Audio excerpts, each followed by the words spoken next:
থেকে দেখে আসছি। আমরা যখন আমাদের বিশ্ববিদ্যালয়ের শিক্ষার্থীদের সাথে ভাই বোনদের সাথে আন্দোলনে গিয়েছি, সেই তখন থেকে পুলিশ সাধারণ শিক্ষার্থীদের উপর, নিরস্ত্র শিক্ষার্থীদের উপর হামলা চালাচ্ছে।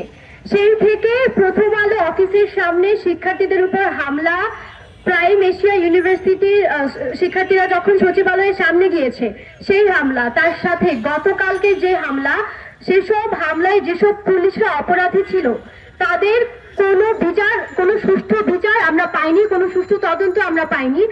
এমনকি জুলাই আন্দোলনের সময় যে পুলিশ বাহিনী আমাদের ভাই বোনদের উপর গুলি চালিয়েছে, নির্বিচারে হত্যা করেছে, সেই খুনি পুলিশদের কোনো প্রকাশিত বিচার আমরা এখনো দেখতে পাইনি। যে জুলাই আন্দোলনের স্পিরিটে অন্তর্বর্তীকালীন সরকারের স্বরাষ্ট্র উপদেষ্টা তার দায়িত্ব গ্রহণ করেছে, তার দায়িত্ব পালনে কোনো সুষ্ঠু দিক আমরা দেখতে পাইনি, যার ফলাফল হচ্ছে পুলিশের বারবার শিক্ষার্থীদের উপর অত্যাচার, পুলিশের গতকালকে জল কামান লাঠিচার্জ করা। আমরা এই উপদেষ্টা, স্বরাষ্ট্র উপদেষ্টার পদত্যাগের দাবি জানাচ্ছি। ধন্যবাদ সবাই। ঢাকা বিশ্ববিদ্যালয় আহ্বায়ক হিসেবে আছি। আমাদের আজকের যে আন্দোলন, আমাদের আজকের যে দাবি, সেটা হচ্ছে স্বরাষ্ট্র উপদেষ্টার পদত্যাগ, নিঃশর্ত পদত্যাগ, এবং যত দ্রুত সম্ভব তাকে তার গদি ছাড়তে হবে। কেন সেটা আপনারা শুধুমাত্র গতকালকের একটা ইনসিডেন্ট দিয়ে আমরা যদি দেখি তাহলে কিন্তু হবে না।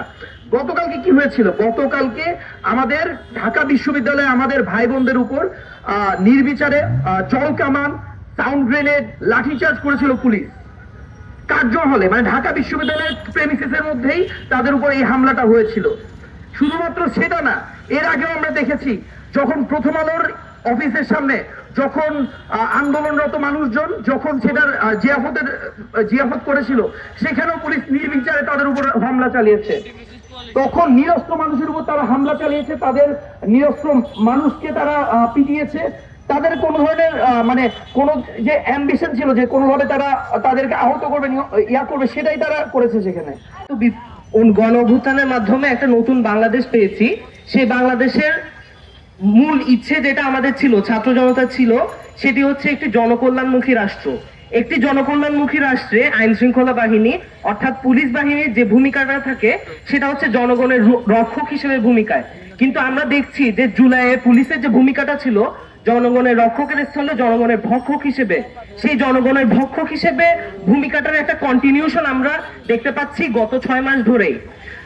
আমরা দেখতে পাচ্ছি সেই জনগণের ভক্ষক রূপে ভূমিকার একটি উদাহরণ আমাদের ক্যাম্পাসে গতকালকে হয়েছে।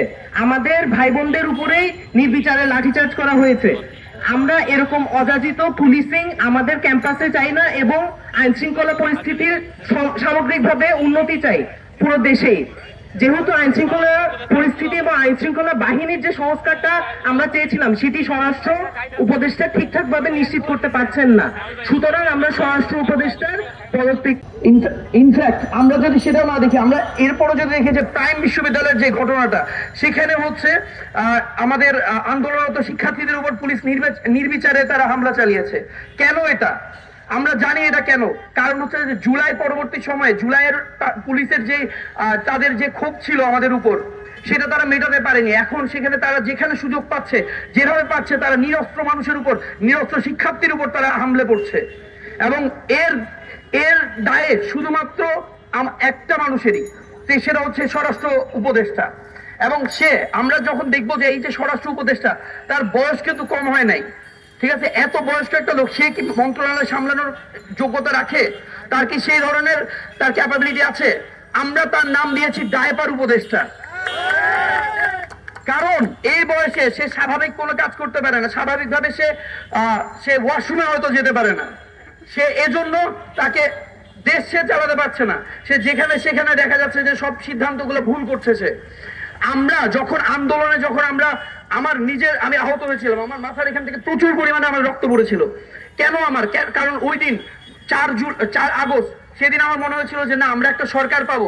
এই হাসিনা সরকার যখন পতন হবে তখন আমরা একটা সরকার পাবো, আমাদের সরকার, আমাদের যে সরকার, তারা আমাদের কথা শুনবে, তারা আমাদের হয়ে কাজ করবে। কিন্তু আমরা সেটা পাচ্ছি না। আমরা দেখছি যে পুলিশ, সে ফ্যাসিজমের আগের সময় পুলিশের যে ভূমিকা ছিল নিরস্ত্র মানুষের উপর হামলা, সেটা তারা এখনো করে যাচ্ছে।